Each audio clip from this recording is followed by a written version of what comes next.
everyone, welcome back to Houseplants Gone Wild. My name is Kelly. Today I wanted to do a quick little video on some of my favorite houseplants. As you can see, it's hard to narrow it down. But I also wanted to say thank you for everyone that's liking my videos, commenting, and subscribing. It's a huge help trying to figure out what videos I can do more of, any favorite plants that anyone wants to see more of. Please feel free to leave a comment down below. Or you can always message me on Instagram at houseplantsgonewild or check out my website at houseplantsgonewild.com. I've been working really hard on the website Houseplants Gone Wild for the last 2 days, trying to get as much in for my tips and tricks. So I included some information about my propagation success, about soil that I use, some of the lighting, and artificial lighting, as well as watering and much more. Just kind of filling out as much as I can on the website. So feel free to check that out, and hope you enjoy the video today. So to start off, we'll start over down on the side here. My favorite type of plant, one of my favorites I should say, is Ficus. Losing a bit of soil here. There we go. Ficus plants. So this is a small cutting of a Ficus audrey. So the Ficus audrey I wanted for quite some time, and I saw that they had it at some of the local nurseries here in Kelowna. But it was about $300 for a full-size tree. So I didn't feel like quite spending that much money. It wasn't quite feasible, and I was lucky. I found a cutting on Facebook Marketplace and got this one for I think $5 when it was quite small. Yeah, I'd have to say Ficus in general is one of my top picks, because there's the Ficus lyrata, fiddle leaf fig. There's a Ficus elastica, so there's the ruby and the tiki that I have. I don't have the, or no, not the ruby, burgundy. I don't have the ruby yet. As well as the Ficus audrey and a Ficus altissima, which those are the Ficus that I have, so pretty nice. And as well as a small little one back here. This is just a cutting I took off of a friend's plant, but this is the variegated weeping fig. Moving on, I have deepambakia. So this is one of my larger versions. Oh no, this is just a larger version of this little guy. So this is the Deepambakia Exotica, and it's a pretty easy care plant. Likes humidity, doesn't need it. Likes bright indirect light, doesn't need it. It's pretty easy to care for. I have this one actually on our kitchen counter, where it stays kind of dim, and this one here in the summer months I put it on the back patio where it receives bright indirect light. It is west facing. It stays quite warm in the summer months for it, but I make sure that I don't have it in direct light or any spot that's too hot. They are in terracotta, so it could cook out the moisture in the soil quite quickly, and chances are I'll forget to water it. So with deepambakia, it's always good to remember to let the soil dry out as much as you can between waterings. They will get droopy leaves when they are thirsty, so that's just something to be mindful of. As far as pests go, I'd say, well, the only pests that I've had, knock on wood, are fungus gnats and spider mites. I have found them on other deepambakia of a different variety. I think it was the Syngonium deepambakia that I had that got it really good, and I forgot about it in the spare room and went in one day after a few weeks of checking on it, and they had taken taken a toll on the plant. So one of the things I've been doing for moisture and also for spider mite control is I use water in a spray bottle with a few drops of peppermint oil. Peppermint oil is a natural deterrent for spiders to try and repel them, so I've been going around misting my plants, trying to keep the humidity at roughly around 50% in the house. It's kind of hard in the summertime because we open the doors and windows, and that dry air just plummets in humidity levels. So just something to be mindful of when you are looking for a plant. Try and keep in mind, sort of the humidity levels that they like, as well as the lighting. So these ones are some of my favorite because they're so versatile. You can have them in a bright spot, or you can have them in a stairwell. That as long as it's receiving some light, it will be okay. It should be okay. But they do like some light. No light, they won't survive. I've tried putting some plants in our bathroom that has no windows, just to kind of be cruel and see how long they would last. And after just a few days, they were starting to wilt, so I quickly pulled them out. Another one of my favorites is the Pothos.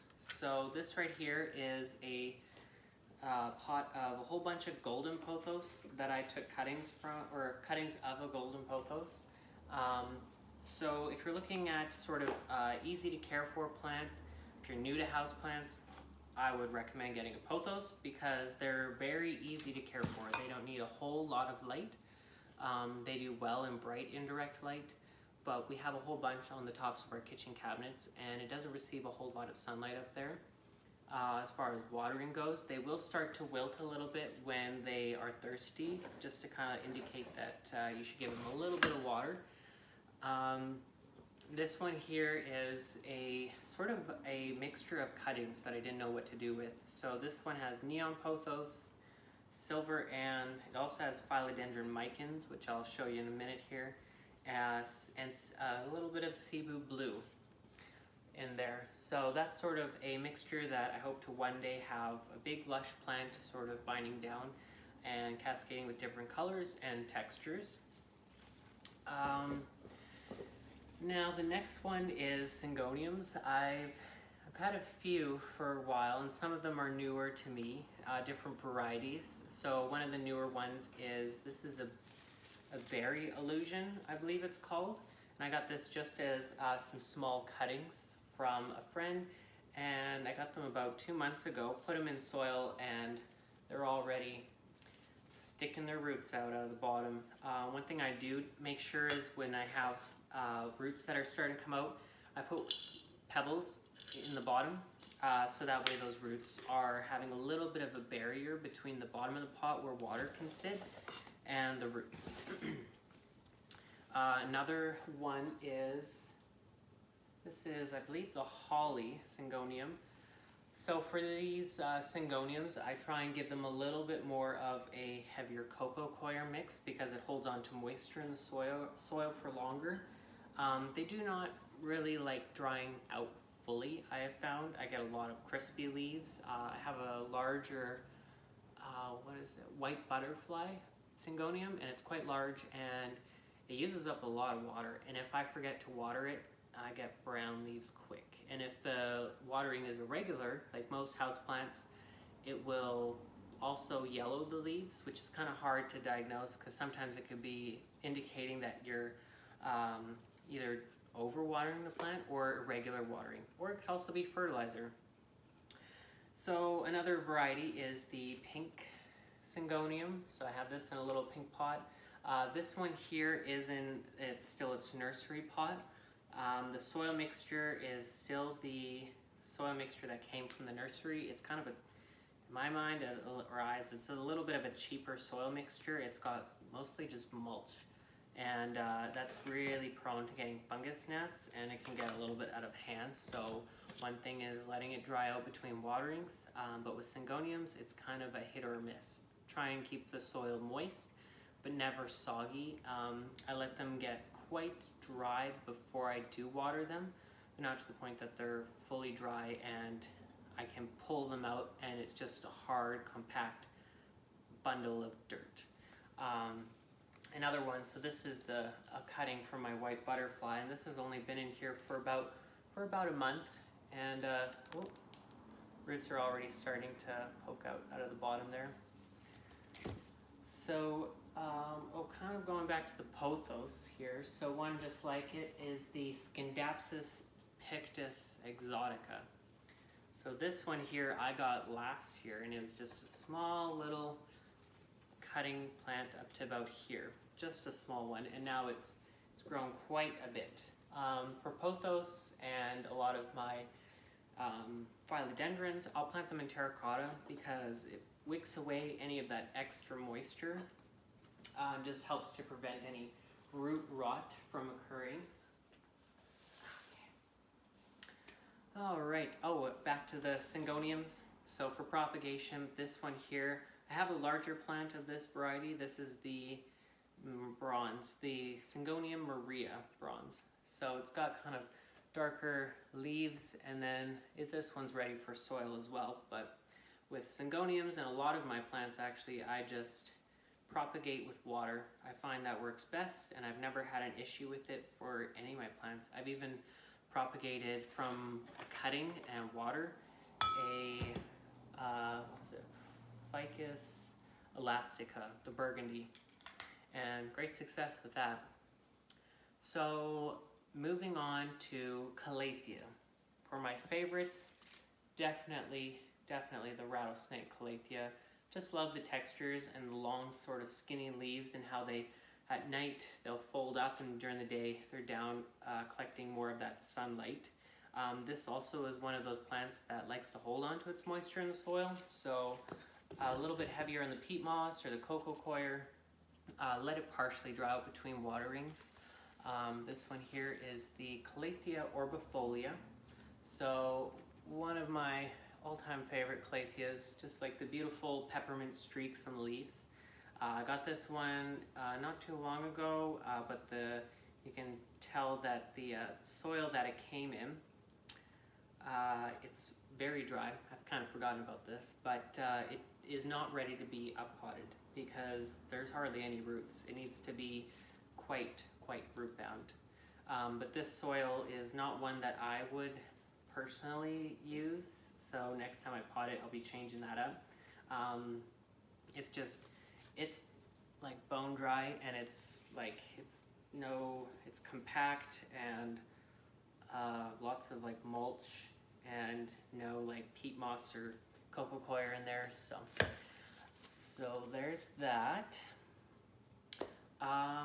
Moving on. Oh yes, Phylodendron. So just like the micans I was mentioning over here, this is a little bit bigger of a micans. So this one here, I have it in this cover pot. It is in terracotta. I just wanted to kind of give it a little bit more of a aesthetic appeal, so I put it in this pot here. But they have really nice velvety leaves. They're not a slow grower, but they are kind of a little bit slower than the golden pothos for sure, and as well as the neon pothos. I found that this one does grow a little bit slower, but I like to let this one partially dry out between waterings. They're very easy to propagate, same as the pothos. Just take a cutting with some of the node. See if I can find one here.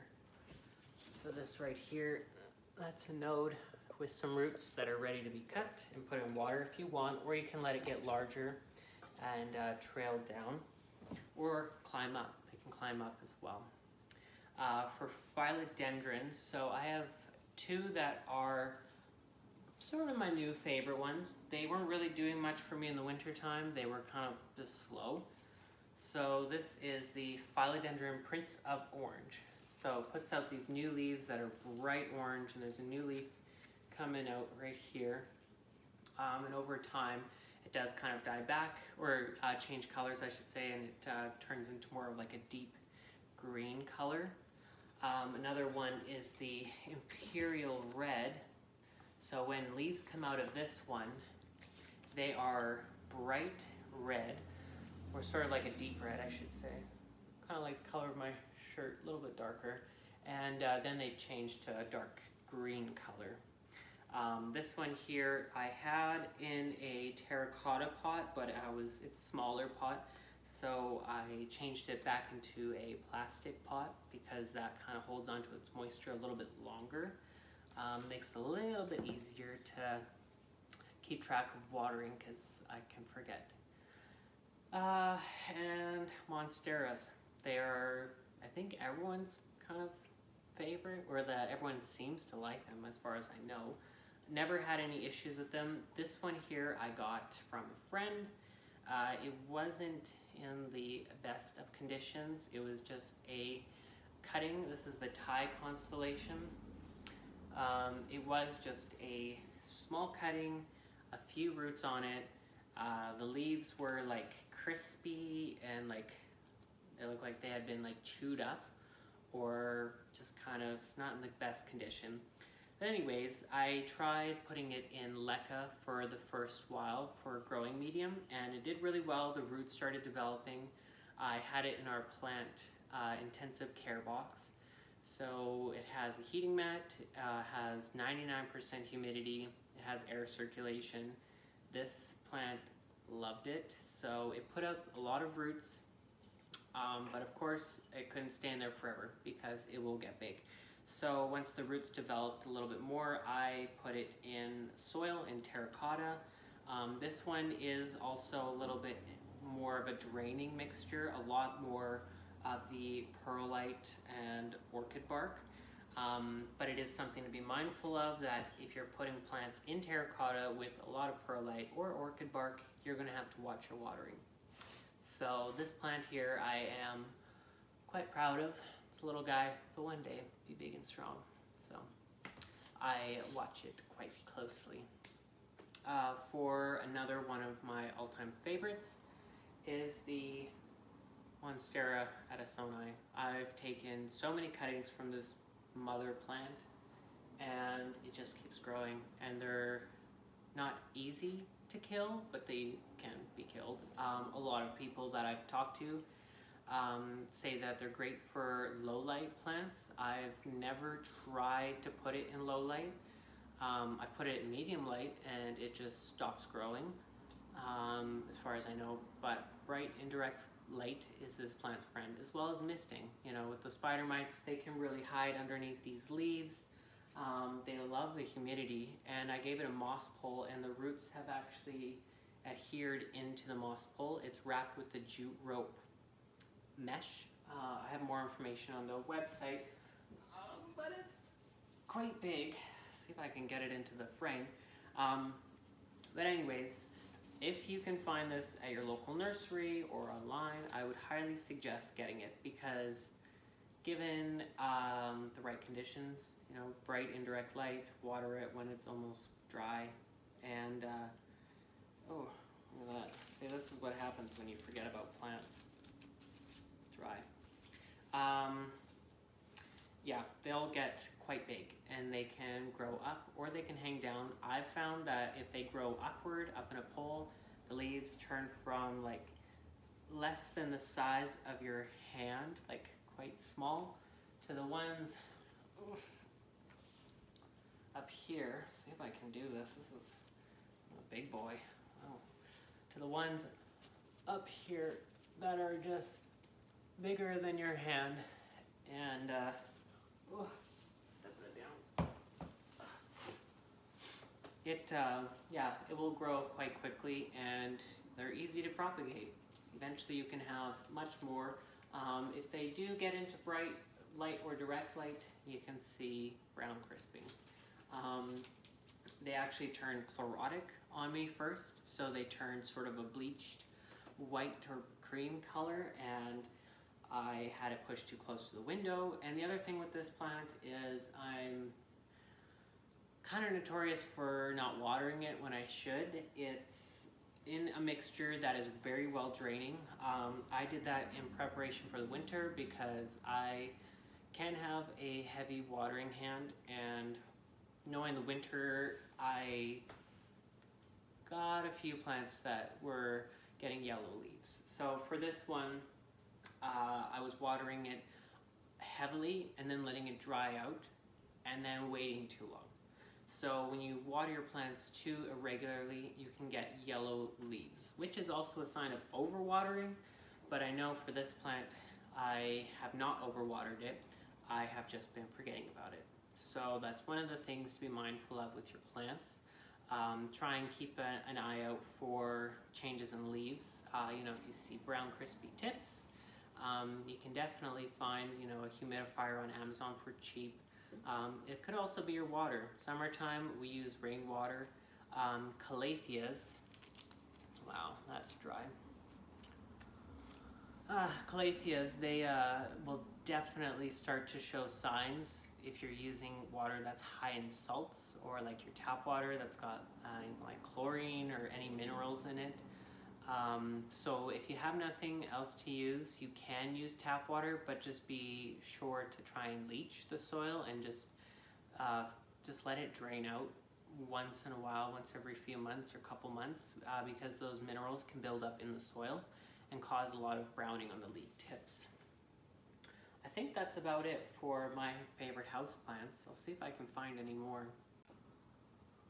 Yep, that's about it. There's a lot to show you. There's a lot that I love and a lot that I'm meh. Anyways, thanks for watching. Once again, my name's Kelly. This is Houseplants Gone Wild. I'd love to hear from everyone. If you can leave a comment on anything you'd like to see, or any updates that you'd like on plants that I've previously shown, or tell me a plant that you really like, some of your favorite houseplants. I'd love to see what everyone else has got on the market or what they've put in their homes. I'm trying to bring down my houseplant numbers. I was getting up there quite quickly, and trying to bring it back down to the hundreds if I can. That'd be cool. But yeah, so feel free to check out houseplantsgonewild.com. I've put a lot of effort into updating any of my propagation pages. Just look under the tips and tricks, and there's lots of information in there.